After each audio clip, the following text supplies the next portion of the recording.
Хүслээ хэрхэн илгээх вэ? Хэрэглэгч та үндсэн болон нэмэлт багцаа сунгах, төлбөр цугаа идэвхжүүлэх, кино контент захиалан үзэх хүртээ 10 сая төгрөг хүрлэх үнийн дунд багтаан хүслээ хэлээрэй.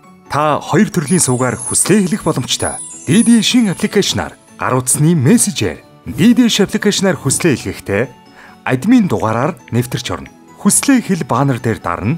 Танд хүсэл хэлэх эрх үүссэн бол хүслээ илгээх бэлэг тань өнгөтөр харагдаж, дээр нь хүсэл хэлэх эрхийн тоо харагдана.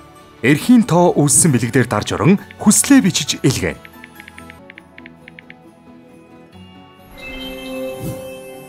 Та аппликейшнаас өөрийн илгээсэн бүх хүслийн жагсаалтаа нэг дор харах боломжтой. Гар утасны мессежээр хүслээ илгээх. Таныг үйлчилгээ авсан даруйд таны гар утсанд хүслээ хэлэх эрхийн мессеж очино. 139898 дугаард латин үсгээр хүсэл гэж бичээд заавал өөрийн хүслээ илгээнэ. Таны хүсэл биелэх болтугай.